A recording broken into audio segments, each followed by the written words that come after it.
Okay, section 6.9. We are now ready to begin talking about the family of complex numbers. Now that we introduced you to imaginary numbers, we can expand that just a bit and talk about complex numbers. So, looking ahead, complex numbers, if we talk about, let's down this down. Complex numbers is a number in the form a plus bi. Where before we were discussing it has to be a number with a bi in it. Now we're talking about a plus bi, where a and b are real numbers, and the I is equal to that square root of -1. A is considered the real part, and the b is the imaginary part if you look at the statement. So a goes with that A, and the B goes with this part that represents the imaginary part. Two complex numbers are equal if A plus BI equals C plus DI, which really means that the real part A has to be equivalent to the real part C. And the imaginary part BI must be equivalent to DI. Now that does not mean they have to be the exact same number, but as long as their values are equivalent. An example of that would be if A was 6 and C was 12 over 2. When you reduce that 12 over 2, you do get the 6. So they don't have to look identical, but their values must be identical. And then, last but not least, in the set of complex numbers, you will perform all addition, subtraction, multiplication very similarly using the same postulates and rules that we used with real numbers. The only exception there is the inequalities. We won't be doing less than, greater than with complex numbers. Okay, so moving forward, let's try some good old addition, subtraction, multiplication of numbers, and let's highlight them. So let's start here with the supposedly easier stuff. If we have addition of complex numbers, which is this first example, we can look at it and say, well, wait a minute. I have the complex number 6 minus 5i, and I want to add that to 3 plus 4i.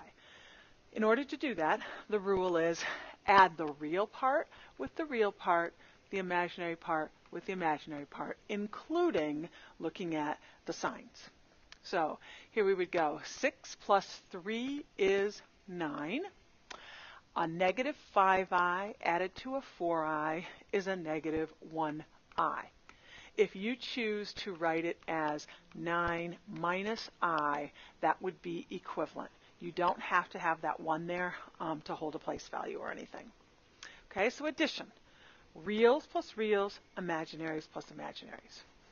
Next, let's try the substitution. Same way, if we have a 2 plus I for our complex number and a 7 minus 2i for the other complex number, and we're subtracting them, the rule would be real minus real, imaginary minus imaginary. So it's sort of like terms when we were doing variables. Very similar. So 2 subtract 7 is negative 5. I subtract negative 2i, or think of it as 1i minus a negative 2i. Minus a negative is the same as plus a positive, so 1 plus 2 is 3i. And we like to keep things in the form a plus bi, which means the real part will be first and the imaginary will be the second part. That's just a standard look for all complex numbers. All right, secondly, we have some multiplication that we can do. But I want you to look at these multiplication types here because they are definitely different. On the first one, 3i out front is like an imaginary number. It doesn't have the real part in front of it. If it did, that real part would have to be a 0. So we're looking really at 3i. It looks like a monomial. Inside the parenthesis is the number 12 minus 3i, which is the complex number. So if we have a mono times a bi, think about, we would normally, if these weren't imaginary numbers, do distributing. And that's exactly what you need to do, and then simplify from there. So with me, ready? 3i times 12 is 36i. Think of that I right now just like you would any other variable. 3i times a negative 3i is negative 9i squared. Now let's simplify what we can. Again, we want to try to end up with a plus bi form. So 36i, not much we can do with that. Minus 9i squared. I squared is better known as negative 1. So that'd be negative 1 times a negative 9, which is a 9. Let's rewrite this. 9 plus 36i when we simplify. 9 plus 36i. A plus bi form, it matches. So that would be our final answer. On the next one, you look back and you say, hey, that looks like two binomials. And that's exactly how you want to work this one. Think of it like binomials, but it's really two complex numbers that need to be multiplied together. But they have real parts and they have imaginary parts. So it's just like your binomials. So with that, we're going to go FOIL, because that's how we used to multiply two binomials. So first times first, which is 5 times 2, or 10. Outsides, 5 times negative 7i would be negative 35i. Insides would be 18i. Last times last, 9i times a negative 7i would be 63i squared. Now again, combine like terms, etc., and simplify wherever possible. So I'm starting to underline. I see some like terms. They both have variables I on them. So you're going to do some addition and subtraction. Look down at the other end. We have an I squared, which we know is equivalent to something. So let's simplify and let's put this all together, trying to put the real part first, the imaginary part second. So down here on the end, 63 I squared is better known as negative 63. And if we have 10 added to a negative 63, we would have a, you know what, I made a sign error there. I think that's supposed to be a negative, because last times last, 9i times 7i is negative 63i squared. So actually, I squared would be negative 1. A negative times a negative would give me a positive 63. That positive 63 with the 10 that's down here, as regular real numbers, would add together, and we would get 73 for our first term, or real part.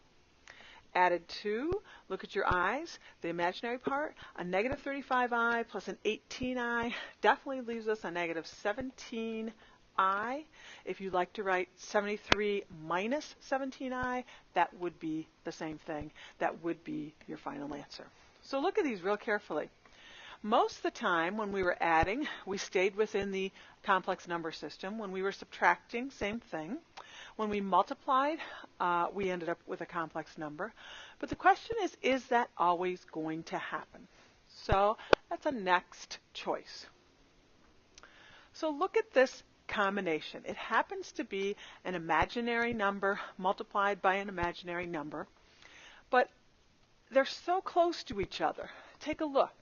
The real parts are the same, but the imaginary parts are just opposites, or we could call these conjugates. So I have two complex conjugates that are multiplied here, and if we do our FOIL thing again, watch what happens. First times first is 1. Outsides, that would be 1 times negative I is negative 1i, or just negative I. Inside times inside would be plus I. Last times last would be negative I squared. We know a negative I squared simplifies to a 1, and we already have a 1 out front, so 1 and 1 would give us a 2. But that negative I and that I cancel out, so our final answer here is a 2. So look real carefully. We started in what we would call the complex number system. We multiplied two conjugates together, and we got a whole number, and this whole number is real. So look carefully. We will be calling any number, any complex number, that is in the form of a plus bi, and its partner that's in the form a minus bi, we will call them complex conjugates. And they are unique in that when you multiply them together, you should always get a real number, a whole number here. So let's look and see what I have underneath. Every real number is complex because you could write any real number in the form of a plus 0I. So if I asked you, how would you write the number 8 as a complex number? You hopefully would be able to tell me 8 is the real part. It does not have a complex part. So 8 plus 0I would be the answer. Now, does that seem like overkill from what we're used to? Well, yeah, but if you're in the complex number system, that's the way we need to write it. Lastly, we need, oh yeah, one more thing here. The combination of complex numbers is called the complex conjugate, which I already threw up there. That was the other missing piece there. So now, why is this important? Because if you think back to that last slide, I added, I subtracted, I multiplied a couple different combinations. Last but not least, we haven't talked about how to divide, and that's all that's left. So here are two examples of division, and the rule is in order to divide with complex numbers, you must get the denominator back into real number form. Well, we just talked about what we would need, and that real number form would have to be something using the conjugate. So that conjugate here, if my denominator is -2 minus 5i, that conjugate would have to be the a minus bi form. And since this already is negative, our conjugate would be -2 plus 5i. Now, we're going to tell you to go ahead and multiply that on the top as well, because you know in algebra that when you multiply top and bottom by the same thing, you basically have that fancy form of 1. And when you multiply any number by 1, it doesn't change the value. It just helps you get to a new desired result. So let's undo that 1 so we can actually multiply now. And so that form that we're going to use looks like the same thing we did a minute ago. But remember, our goal is to get, and we'll leave an equals up there, a whole number in the denominator. So the very first choice is start thinking of me like complex numbers, binomials. Let's multiply this denominator out, because if you can't get a whole number down there, then something's wrong, and you might as well go back to the drawing board, figure it out, find your error, etc. So here we go. Denominator only. First times first should be a 4. Outsides, -10i.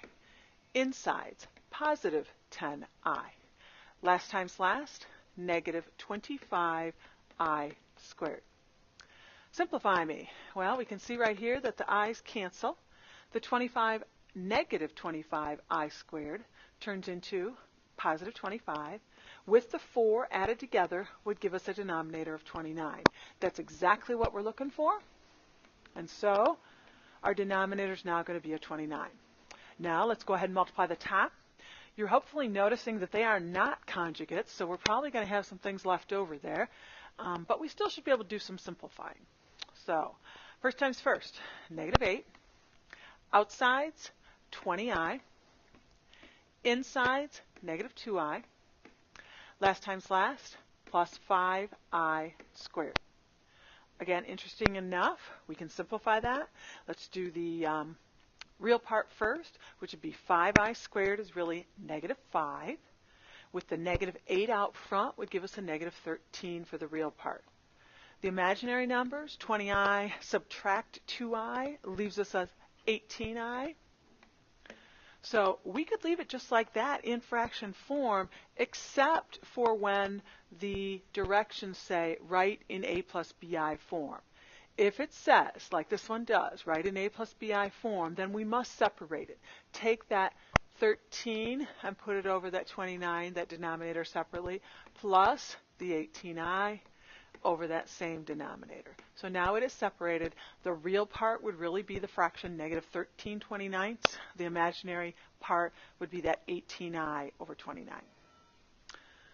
All right. The second example we'll leave here.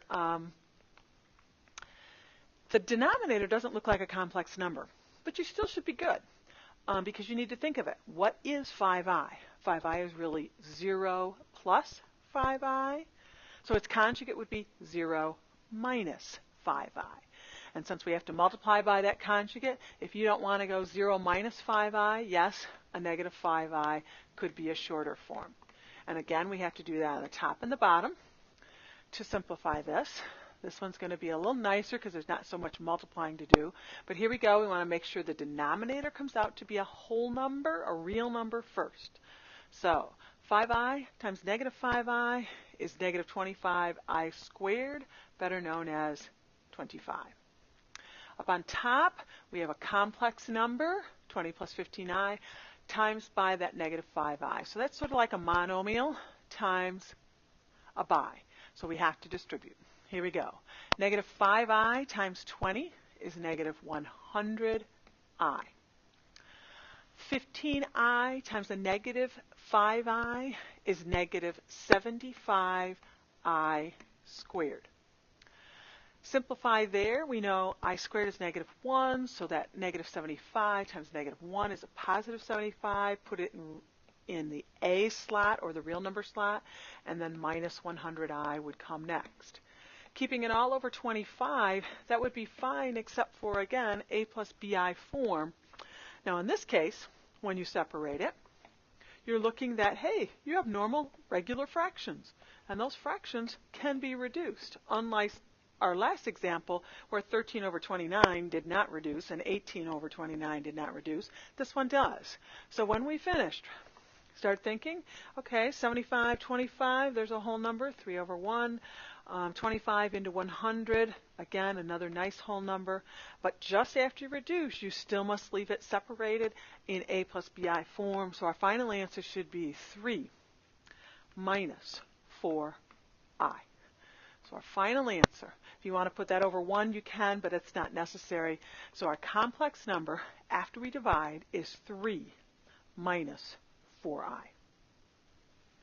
All right, so we have just shown you that in the complex number system that you just learned about, you can add, subtract, multiply, and divide, and that will be a big part of today's work. Keeping in mind that you read about when do you use these imaginary numbers.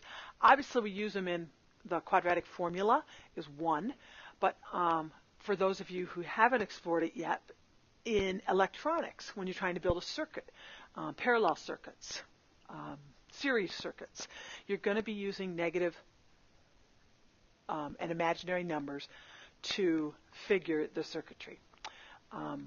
We won't be doing that in class, but that would be an example of where you would use this in real life application. So that's all for now. I think you should be good to start the problems, but bring any questions you may have to class, and we'll try to answer those for you.